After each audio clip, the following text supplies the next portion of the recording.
오늘도 각 가정에서 또 각 처소에서 그리고 이곳에서 주님을 바라보며 예수 그리스도의 날개 그늘 아래 모여서 예배드리는 모든 분들에게 하늘의 신령한 은혜와 은총이 함께 하시기를 축복합니다. 무엇보다 여전히 그칠 줄 모르는 이 코로나19 바이러스 사태, 이 일로 인하여서 어떤 분들은 병상에서 또 어떤 분들은 확진자가 되어서 또 어떤 분들은 자가 격리로 어떤 생의 두려움, 죽음의 공포 이런 곳에서 떨고 있을 그런 많은 분들, 그분들에게 전능하신 하나님의 도우심, 치료하심과 회복하심이 함께 하시기를 기원합니다. 가뜩이나 힘들었던 경제적 상황 속에 코로나 바이러스로 인해서 말할 수 없는 어려움을 겪고 있습니다. 우리 기업인들, 또 자영업 하시는 분들, 그리고 대구 경북에 계시는 많은 분들, 그리고 국민들, 또 우리 성도님들, 이런 고통과 어려움 속에서 전능하신 하나님께서 우리를 고아처럼 그냥 내버려 두지 않을 것입니다. 하나님이 도우십니다. 여러분, 이때 잠시 잠깐 당하는 환난 고난 넉넉히 이 믿음으로 이겨내시기를 축복합니다. 우리 민족은요, 어려울 때 강했던 민족입니다. 지난 5,000년 역사 속에서 1,000번의 전쟁 속에서도 능히 여기까지 감당해 내었고, 그리고 일제 36년 그 식민 치하에서도 포기하지 않고 결국 국권을 회복하였고, 그리고 6.25 전쟁에 그 피비린내 나는 민족이 다 망할 것 같은, 이미 망해버린 듯한 그런 상황과 환경 속에서도 다시 일어나서 힘을 내서 여기까지 올라왔습니다. 그리고 22년 전 IMF 사태, 국가 부도가 났는데도 금모으기 운동 기억나십니까?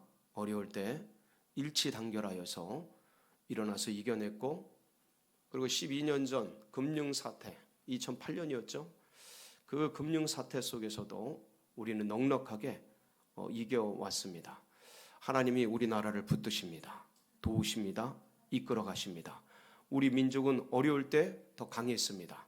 마치 밟아도 뿌리 뻗는 잔디풀처럼, 시들어도 다시 피는 무궁화처럼 우리 민족은 늘 어려울 때, 고난의 상황 때 일어나고 다시 흥황케 되었습니다. 우리 민족, 우리 대한민국, 퍼스트 코리아, 파이팅 코리아, 할렐루야. 하나님이 도우십니다. 오늘 이 요한복음 5장의 말씀, 이것은 고난당하고 있는 분들에게 굉장히 위로와 소망이 되는 말씀입니다. 그리고 영문 모르게, 이유를 모르게 어려움을 당하고 환난을 당하는 분들에게 어떤 그 단서들, 문제의 단서들을 발견하고 지혜와 해결책을 찾을 수 있는 아주 귀한 말씀입니다. 이 말씀이 듣는 모든 분들에게 성령의 도우심을 통하여 레마의 말씀으로 새겨지는 은혜가 있기를 축복합니다. 요한복음이죠. 특별히 오늘 본문 5장은, 요한복음 5장은 세 번째 기적에 대한 내용입니다. 요한복음에는 7가지 기적이 이제 나타납니다. 첫 번째, 요한복음 2장의 가나의 혼인잔치, 물을 포도주로 만든 사건. 그래서 참 뭐라 그럴까, 절기, 축제, 행복해야만 하는 그 결혼식이 무너지고 아주 좀 어려워지고 할 수 있는 그런 상황을 주님께서 기적으로 행복하고 축제로운 그런 결혼 예식으로 바꾸어 주셨죠. 이건 구약에 무너진, 결혼에 무너진 것들을 신약에 회복시키시는 그 예수 그리스도의 그런 놀라운 그런 모습을 드러내는 사건입니다. 그리고 두 번째는 여러분들 기억하시겠습니다. 요한복음 4장에 보면 왕의 신하의 아들이 병이 걸리게 되죠. 근데 그것을 예수님이 고치시게 됩니다. 왕, 진짜 왕이 누군가? 왕의 신하가 병에 걸렸는데도 어쩌지 못하는 그런 상황 속에서 예수님이 그걸 고치심으로 진짜 왕이 누군가를 선포하시고, 이제 드디어 오늘 이 베데스다의 사건을 통해서 38년 동안 누워 있었던 환우를 고치시는 일을 통해서 주님이 세 번째 기적을 나타내시는데, 여기서는 구원자가 누군가? 그러니까 비진리, 거짓된 세상, 속아서 사는 이 세상, 그 세계 속에서 살아가는 사람들을 구원해내는 참된 절대 진리가 누구인가를 선포하는 말씀이 이제 오늘 이 베데스다의 기적의 사건입니다. 그래서 오늘 말씀이 저는 요새 정말 수많은 거짓과 그리고 참되지 않은 비진리들, 사기 이런 것들이 난무하는 거짓 뉴스, 가짜 뉴스 이런 것들이 난무하고 선전과 선동 이런 것들이 아주 가득 찬 이 세상 속에서 참된 진리, 거기서 어떻게 우리가 구원을 받을지 다시 회복하고 찾는 그런 복된 말씀이 되시기를 축복합니다. 오늘 말씀의 배경은 베데스다이지요. 베데스다, 예루살렘에 가면 양문 곁에 연못이 하나 있습니다. 근데 이 연못이 상당히 규모가 있습니다. 오늘 2절에 보면 예수님이 예루살렘에 절기 때 올라가서 바로 이 베데스다를 방문한 그 기록이 나타나고 있습니다.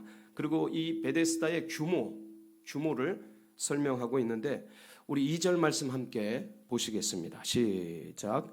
예루살렘에 있는 양문 곁에 히브리 말로 베데스다라 하는 못이 있는데 거기 행각 5이 있고, 행각이 몇 개 있다고요? 5개. 이거는 이 연못의 규모를 말해주는 겁니다. 이 연못이 작을까요? 클까요? 굉장히 크다라는 거예요. 규모가 엄청나다는 거예요. 여러분, 웬만한 연못은 이게 정자예요. 행각이 지붕이 있는, 그래서 앉아서 쉴 수 있고 뭐 밤에는 이슬도 막아주는 그런 역할을 하는 곳이죠. 웬만한 연못은 이런 거 규모 있다 그래도 하나 둘이죠. 근데 행각 몇 개요? 5개가 있는 거예요. 그만큼 큰 거예요. 그만큼 큰데 여기 이 연못의 이름이 베데스다입니다. 베데스다는 합성어입니다. 벳이라는 단어와 헤세드라는 단어의 합성어예요. 벳이 뭐냐면 히브리어로 집이란 뜻이에요. 베들레헴, 빵집, 베들레헴, 벳엘, 하나님의 집, 벳, 이게 집이란 뜻이에요. 그런데 헤세드, 자비, 사랑, 은혜, 긍휼 이런 뜻이죠. 그러니까 베데스다, 벳헤세드 이걸 연속으로 하면 베데스다가 되는데, 이 베데스다는 그래서 은혜의 집, 자비의 집, 사랑의 집, 긍휼의 집, 그런 뜻입니다. 그러니까 복지센터 같은 느낌이 드는, 오늘날로 말하면 복지센터 같은 느낌이 드는 그런 곳이죠. 근데 이 베데스다라는 연못에 행각이 5개가 있는데 규모가 엄청난 거예요. 규모가 엄청나고 이 집 이름을 설명하는, 이 연못 이름을 설명하는 배경에는 이 기록한 이에 또 다른 뜻이 있습니다. 은혜의 집, 자비의 집, 사랑의 집, 긍휼의 집인데, 명칭은 그렇게 되어 있는데, 그렇게 겉은 치장되어 있는데 그 속은 그렇지 않다라는 복선을 깔고 있는 겁니다. 이 말씀이. 그래서 3절을 가면 이 베데스다 연못에 지금 있는 사람들, 모여 있는 사람들에 대한 내용들이 전개되고 있습니다. 같이 볼까요? 3절. 그 안에 많은 병자, 맹인, 다리 저는 사람, 혈기 마른 사람들이 누워 물의 움직임을 기다리니. 어떤 사람들이 있습니까? 많은 병자들이. 그러니까 많이 모였어요. 규모가 큰데 이 규모가 꽉 찰 정도로 많은 사람들이 모여 있습니다. 근데 대부분이 다 병자예요. 물론 그 병자를 돕는 분들도 있었겠지요. 옆에서 간호하는 분도 계셨을 거고, 그리고 뭐 이렇게 수발드는 그런 가족들이나 친지들이나 그런 사람들도 있지 않았겠습니까? 많은 사람들이 모였는데 대부분이 다 병자예요. 그 중에서 맹인들도 있고요, 다리 저는 사람들도 있어요, 혈기 많은 사람도 있어요. 그렇게 많은 사람들이 누워 있습니다. 이 혈기 마른 사람은 지금으로 말하면 중풍병자라는 뜻입니다. 예. 그래서 머리나 이런 기관 쪽에 피가 흐르지 않아서 마비가 된 사람, 이런 뜻이에요. 그래서 이런 많은 사람들이 여기 찾아와 있는 겁니다. 베데스다에 와 있는 거예요. 연못에 와 있는 거예요. 여러분, 환자들이, 맹인들이, 다리 저는 사람들이, 많은 아픈 분들이 이 베데스다를 찾는 이유가 뭘까요? 연못을 찾은 이유가 뭘까요? 그 많은 행각에서 좀 쉬려고 모였나요? 그렇지 않죠? 예, 쉴 만한 곳은 다른 데도 많이 있을 겁니다. 근데 여기에 모인 이유가 뭐예요? 혹시 이 베데스다의 연못이 물이 맛있어서 왔나요? 그런 것도 아니에요. 여기 보면 4절에 이들이 모인 이유를 기록하고 있습니다. 우리 4절 한번 같이 읽어보겠습니다. 시작. 이는 천사가 가끔 모세에 내려와 물을 움직이게 하는데 움직인 후에 먼저 들어가는 자는 어떤 병에 걸렸든지 낫게 되밀어라. 전국 각지에서 병자와 환자들이 모인 이유가 여기 있습니다. 이 베데스다에 놀라운 전설이 있는 거예요. 어떤 전설이었어요? 예, 천사가 가끔 모세 내려오는데, 이거 어디서 많이 본 내용인데요. 예, 천사와 나무꾼 같은 얘기 같아요. 예, 천사가 내려와서 목욕을 하는데 나무꾼이 몰래 보고 옷을 숨겨서 그 천사와 결혼을 했다. 그리고 얼마 살다가 갑자기 옷을 내줘가지고 올라갔다. 마치 그런 전설과도 같은, 동화와도 같은 내용입니다. 근데 여기 천사가 가끔 모세 내려와서 물을 움직이게 해요. 물을 동하게 해요. 물을 흔들어요. 아마 여기서 목욕을 하는지 물을 마시는지, 천사가 내려와서 여기서 물 첨벙 하는지, 이 물이 움직이는 때가 있는 거예요. 그런데 물이 움직일 때 누구든지 먼저 들어가는 자는, 다시 한번, 누구든지, 어떤 사람이 먼저 들어가는 사람, 먼저 들어가는 사람은 어떤 병에 걸렸든지 낫게 되는 거예요. 여러분, 이게 사실입니까? 전설 같습니까? 그러니까 바로 이거예요. 이들이 많이 모여 있는데, 이곳에 가득한데, 이 베데스다의 은혜의 집에, 긍휼의 집에, 사랑의 집에 가득한데, 그래서 이곳에 모여서 물이 움직이길 기다리는데, 거기 제일 먼저 들어간 사람이 낫는데, 그걸 바라보면서 이 사람들은 모여 있는 거예요. 그 중에 누가 있었다고요? 38년 된 병자가 있는 겁니다.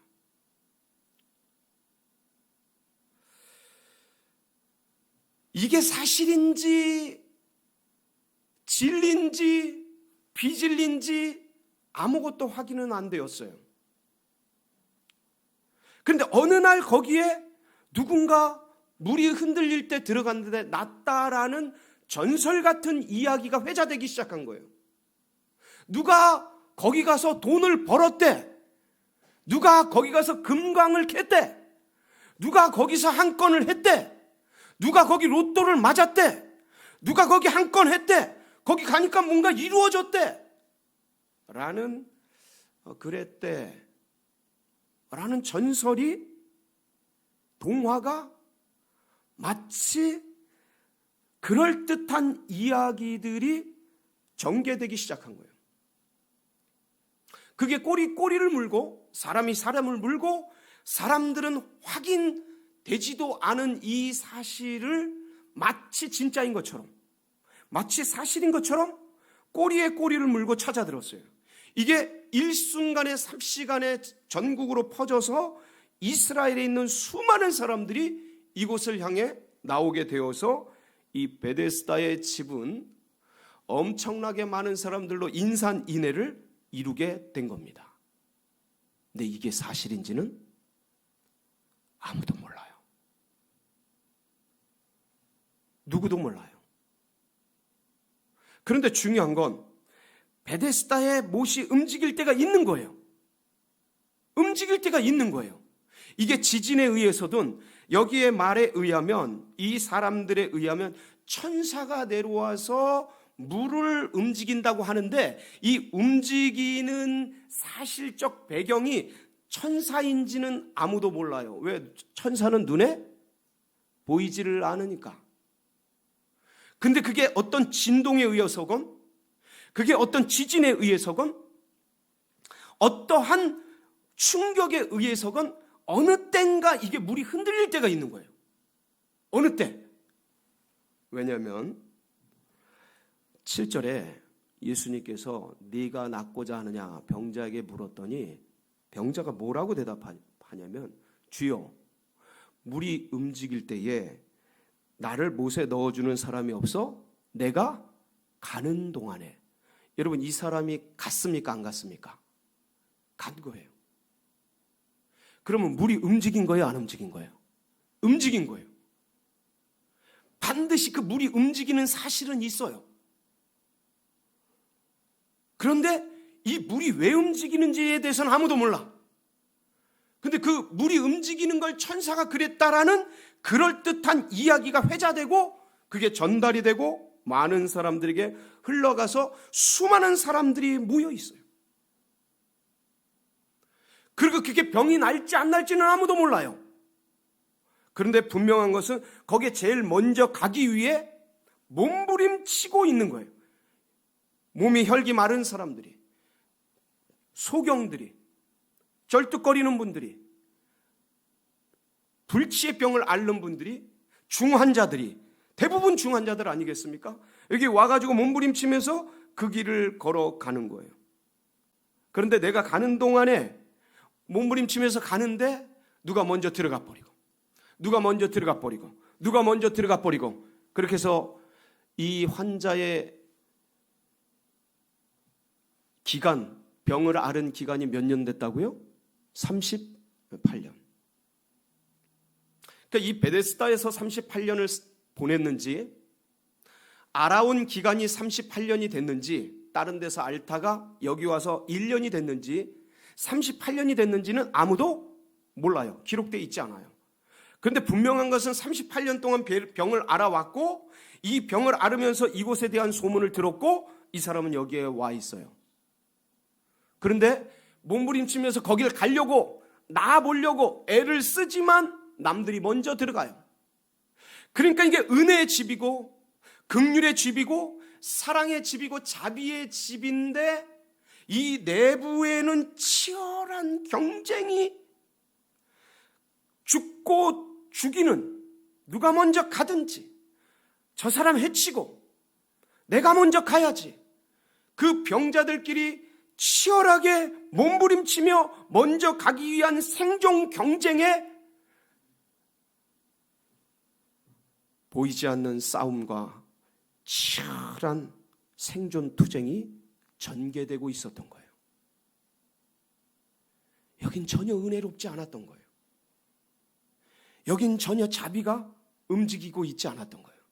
여긴 어떤 긍휼도 볼 수 없는 곳이에요. 어떤 헤세드, 사랑, 은혜가 여기에는 움직이고 있지 않았던 거예요. 다스리고 있지 않았던 거예요. 여기는 오직 치열한 생존 투쟁, 낫고자 하는 그 몸부림, 본능적인 뛰어 달려가는, 몸부림치는, 그래서 1등을 하고자 하는, 그러니까 여기는 1등만이 살아남는 곳, 여기 먼저 간 자만이 살아남는 그러한 어떤 면에서는 정글 같고 밀림 같은 그런 장소였던 거예요. 그러니까 베데스다라고 이름은 지어졌지만, 아름답게 치장되어 있지만 그 속에 들어가니 거기는 정글이었고, 거기는 생존 투쟁이 난무하고 있는 밀림 같은 그런 곳이었다. 여기가 무엇을 의미하는 것 같습니까, 여러분? 성공과 입신양명의 놀라운 모습으로 치장되어 있는 세상. 여기는 아름다운 곳, 멋진 곳, 그런 것으로 묘사되어 있는 곳. 마치 에덴 동산 같고 애굽에 물 많은 그러한 소돔과 고모라 같은 곳. 겉에선 화려하고 기가 막히게 멋지고 아름다워 보이지만 그래도 들어가 보니 롯이 거기에 들어가죠. 롯이 들어가 보니 심령이 상하고 그 타락하고 음란한 세계 속에서 마음이 상하고 그리고 그 치열한 경쟁 속에서 온 인생이 탕진되는 그러한 곳. 소돔과 고모라 같고 애굽 같고 여기는 바로 세상이죠. 이 세상. 성공과 번영의 아름다운 장밋빛 꿈 같은 비전 같은 별 같은 풍성 같은 걸 띄워놓지만 그것을 향해 가려는 그 수많은 사람들은 1등을 하기 위해서 먼저 가기 위해서 몸부림치고 가는데 그렇게 인생이 세월이 흘러가고 삶이 흘러가고 인생이 흘러가 버려요. 몇 년이요? 38년의 생애.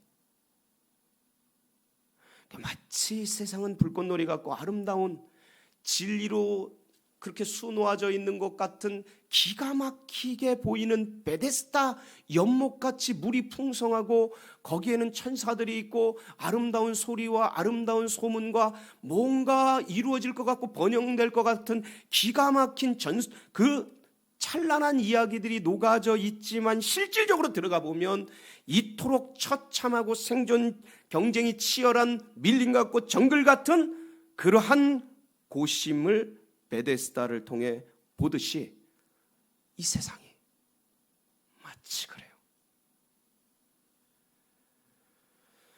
여러분, 천사가 물을 움직이는 것, 천사 수동설이라고 제가 지었어요. 천사가 물을 움직이는 이야기, 천사 수동설. 그럴듯한 이야기 같지만 사실은 바람을 잡으려는 것 같이 아무것도 없죠. 이 세상이 그래요. 입신양명. 세상에서 성공하고 세상에서 득세하면 그게 삶의 행복이고 삶의 성공이다. 이야기하지만 그 세상 성공과 세상의 번영을 위해서 달려가지만 바람을 잡으려는 것 같죠. 인생이 그래요. 마치 천사 수동설처럼 세상에 수많은 이론과 잘 짜여진 각본들을 만들어 놓지만 다 지나놓고 보면 허송세월이 흘러가 버려요. 여러분, 이 38년 된 병자, 주님이 왜 이 38년 된 병자를 찾아갔을까요? 여러분, 이 38년에는 깊은 뜻이 있어요. 인생의 방황의 세월이죠. 허송세월한 인생의 시간들이죠. 여러분, 이스라엘 백성들이 출애굽하고 광야에서 40년을 방황합니다.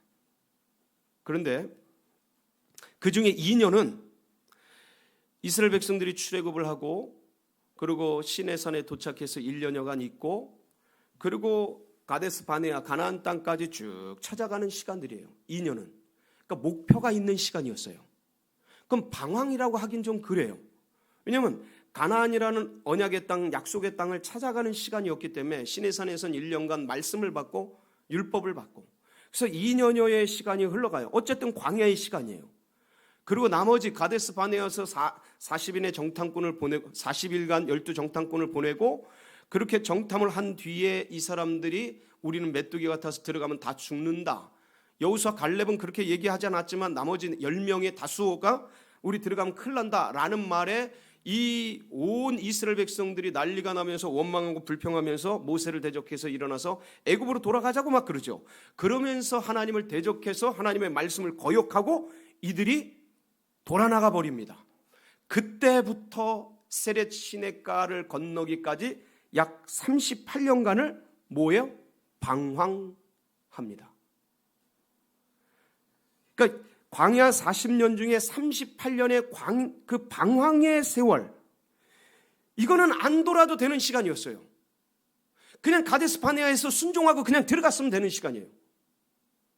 그냥 바로 들어가가지고 땅을 차지하면 되는 시간인데, 하나님께 불순종하고 하나님의 말씀을 불순종하여 언약을 붙드는 걸 잊어버리고 상황과 환경, 그 7 족속이 다스리는 그들을 보니까 우리는 메뚜기 같고 그들은 골리앗 같고 그 세상, 그 상황 7 족속이 너무 커 보이고 하나님의 말씀은 작아 보이고 하나님의 언약은 작아 보이고 들리지 않고, 그렇게 해서 당장 들어가서 누릴 수 있는 축복 대신, 은혜 대신, 가나안 복지의 삶 대신에 38년간 방황하고 고통하고 난민이 되어서 어디로 갔는지 알지 모르는 미로의 시간 속에 그렇게 헤매던 시간이 38년이었습니다.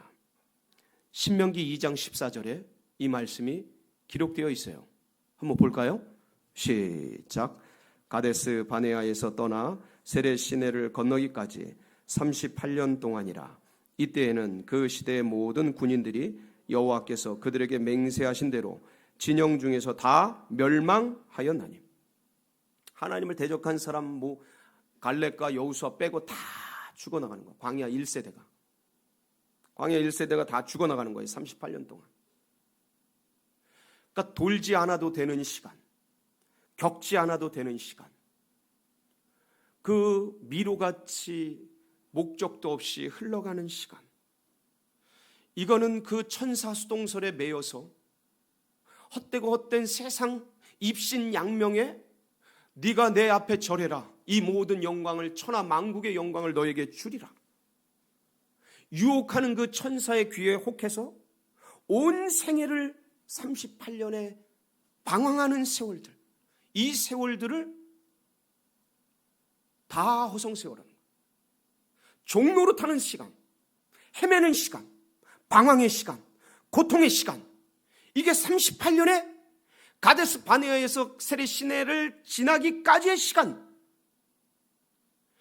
이 병자는, 38년 된 병자는 그 세월을 보내온 거예요. 세상에서 천사수동설이라는 헛된 거에 매여서 온 생애를 탕진하면서 지내온 것이죠. 여러분, 이런 세상의 사고와 세상의 수많은 것들, 높아진 이론, 경과, 마치 그럴듯한 이론들, 야, 천사가 내려와서 물이 동하는데 거기 먼저 가면 거기 병 나을 수 있어. 야, 여기 가면 한 번에 엄청나게 벌 수 있어. 야, 여기 가면 그냥 인생 한 방에 바뀌어 라고 말하는 세상의 장밋빛 환상들, 사상 누각들, 이런 것들이 얼마나 많습니까?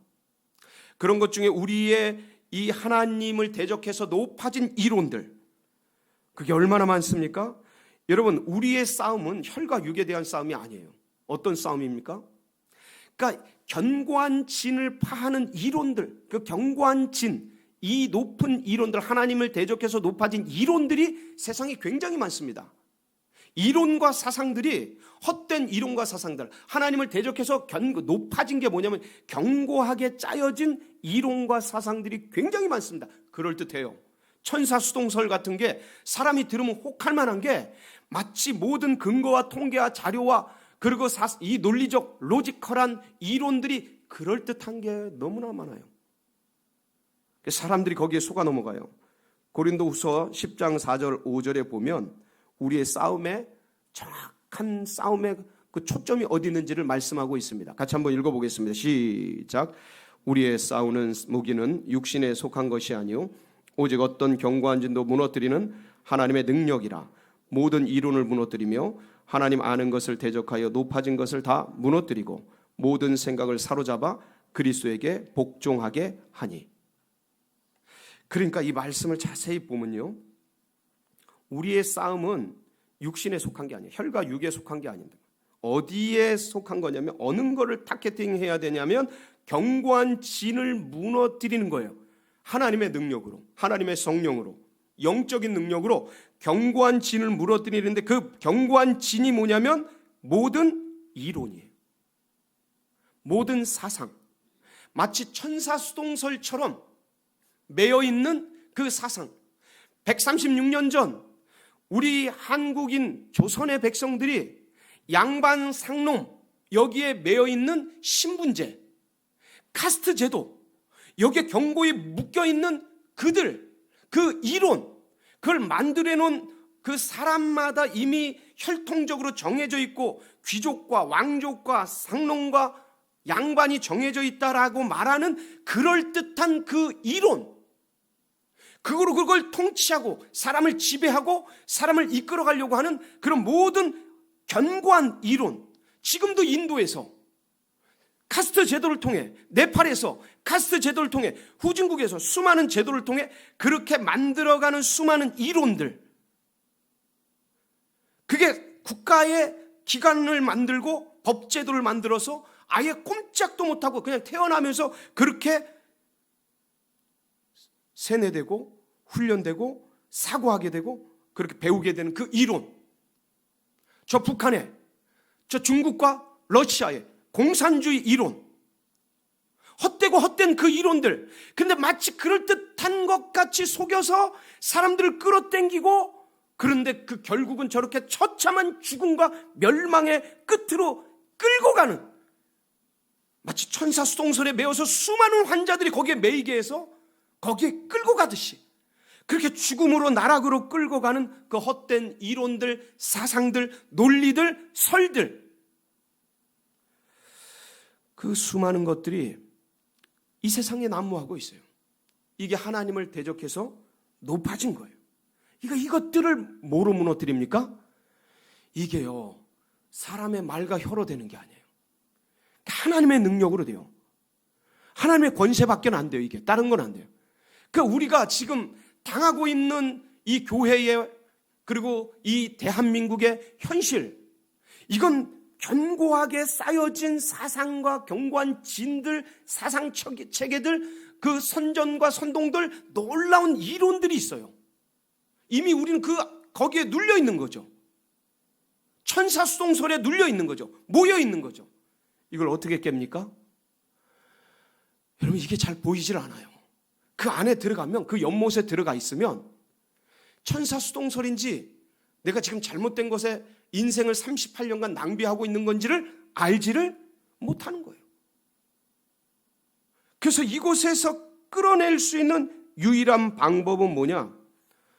우리 고린도후서 4장 3절로 4절에 그 말씀이 있는데 같이 한번 읽어보겠습니다. 시작. 만일 우리의 복음이 가리었으면 망하는 자들에게 가리어진 것이라. 그 중에 이 세상의 신이 믿지 않은 자들의 마음을 혼미하게 하여 그리스도의 영광의 복음의 광채가 비치지 못하게 함이니 그리스도는 하나님의 형상이니라. 그러니까 이 세상에 난무하는 이 세상 신이, 공중권세 잡은 신들이 마음을 혼미하게 해요. 뭐로 마음을 혼미하게 해요? 아까 말씀드렸던 견고한 진, 높아진 이론, 세상 입신양명, 진화론, 다원론, 유물론, 수많은 이야기들을 통해, 하나님을 대적해서 높아진 것들을 통해 너 이거 먹으면 하나님처럼 돼, 내 눈이 밝아져서 지혜롭게 돼 라고 말하는 이 이야기들, 너 나에게 절을 하면 이 세상 영광을 너에게 다 줄게, 예수를 유혹했던, 아담을 유혹했던 이 거짓의 신, 속이는 신, 이런 것들이 우리가 잘 파악하지 못하면 그런 세상 그럴듯한 천사수동설과 각종 이론으로 우리를 파고 들어와서, 교회에 파고 들어와서 절대 진리를 파헤치고 무너뜨리고 송두리째 우리를 베데스다의 처참한 곳으로 이끌어간단 말이에요. 그래서 38년의 오랜 세월을 탕진하게 만들고 허비하게 만들고 허무한 인생을 살아가게 만드는 것이죠. 그래서 요한복음 8장 44절에 보면 이런 말씀이 있어요. 같이 읽습니다. 시작. 너희는 너희 아비 마귀에게서 났으니 너희 아비의 욕심대로 너희도 행하고자 하느니라. 그는 처음부터 살인한 자요 진리가 그 속에 없으므로 진리에 서지 못하고 거짓을 말할 때마다 제 것으로 말하나니 이는 그가 거짓말쟁이요 거짓의 아비가 되었습니다. 그냥 진리에 서지 못하고 거짓에 섰으니 말할 때마다 거짓이에요. 그냥 자연스럽게 말하는데 다 거짓이야. 까고 보면 다 거짓이야. 거짓. 거짓으로 이루어진 그런 세계인 거예요. 그런 사상이고 그런 논리인 거예요. 그렇게 속아서 이 세상에서 이 38년 된 병자가 있는데 주님께서 그 사람을 찾아오셨어요. 이 38년 된 병자는 그게 누구일 수도 있어요? 바로 나일 수도 있는 거예요. 근데 이분이 예수 그리스도께서 찾아오셨어요. 찾아오셔서 뭐라 그래요? 네가 낫고자 하느냐. 여러분, 수많은 병자 중에서 왜 이 사람을 찾아왔을까요?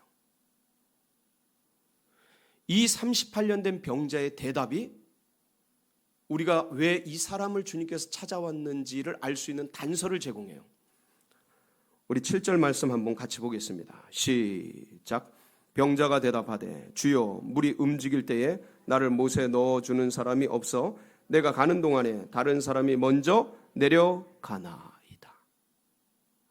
여러분, 이 병자의 대답 속에서 여러분은 무엇이 느껴집니까? 이 사람 포기했어요? 안 했어요? 포기하지 않았어요. 생의 의지가 있는 거예요. 생의 열망이 있는 거예요. 아직도. 여러분, 38년 동안 이렇게 병아리를 했으면 수많은 고통과 아픔이 이미 절어져 있어서 이 상태가 되면요 이미 다 포기했어요. 나을 생각을 안 해요. 그냥 그렇게 있는 거죠. 그냥 세상에 적응돼서, 거기에 적응돼서 그냥 그렇게 사는 거예요. 근데 이 사람은 지금도 낫고자 몸부림치는 거예요. 그러니까 대답을 하면서 뭐라고 말하는 거예요? 내가 가는 동안에 다른 사람이 먼저 내려가나이다. 그러니까 당신이 날 좀 도와주세요. 부탁하는 거예요. 긍휼을 요구하는 거예요. 그러니까 주님이 뭐라 그러셔요? 여기는 먼저 달려갈 필요도 없고 우선적으로 해야 될 필요도 없고 힘을 써야 될 필요도 없고 예수님이 바로 그 자리에서 일어나 네 자리를 들고 걸어가라. 일어나 네 자리를 들고 걸어가라 하니 바로 일어나서 38년의 방황의 세월을 끝내고 자신의 길을 걸어가도록, 자기의 삶을 살아가도록, 종살이하고 그 천사수동설이라는 헛된 것에 매여서 온 인생을 탕진하는 이 사람에게 예수 그리스도를 만나니 자기의 길을 가는 거예요. 자기의 삶을 사는 거예요. 자기의 행복한 삶을 사는 거예요. 자기 인생을 사는 거예요. 여러분, 이게 예수 그리스도, 이분이 진정한 베데스다예요. 이 예수를 만날 때 어거스틴이 그런 고백했다 그랬죠. 내가 하나님을 만나기까지 내 생은 방황하였나이다. 주님을 만나고 나서 내 인생의 길을 알았나이다. 예수 그리스도, 그분을 만나는 게 자기의 생에 이 땅에 와서 무엇하며 살다 어디로 가는지를 알 수 있고 누릴 수 있는 참된 행복, 은혜, 진정한 긍휼과 자비와 사랑을 느낄 수 있는 유일한 길, 유일한 진리, 유일한 절대 진리, 그게 누구라고요? 예수 그리스도. 그분이 세상의 구원자요, 방황하는 인생, 비진리 가운데, 거짓 가운데 매여 사는 모든 인생 가운데 진리로, 내가 곧 길이요 진리요 생명이니, 이 길을 보여주시는 그 아름다운 모습이 여기에 기록되어져 있습니다. 사랑하는 성도 여러분, 제가 오늘 굉장히 어려운 얘기를 귀 있는 자는 들을 수 있는 방식으로 말씀을 나누었습니다. 여러분, 눈을 뜨세요. 그리고 주님의 말씀 앞으로 나아가세요. 그리고 진리를 붙드세요. 그리고 비진리가 뭔지, 속이는 높아진 이론들이 뭔지, 사람을 묶고 있고 종노릇하게 하고 노예화시키는 그런 그럴듯한 천사수동설로 위장된 높아진 이론과 견고한 진이 뭔지를 알고 거기에 여러분이 진리로 응답하세요. 예수 그리스도, 그분 안에 진리가 있고 그분을 바라보세요. 그분 눈으로 이 이론과 이 세계와 이 사고가 무엇이 잘못됐는지를 알아가는, 그래서 그것을 파악하고 주님만을 붙들고 승리하는 우리 성도님들 되시기를 주의 이름으로 축원합니다. 같이 기도하시겠습니다.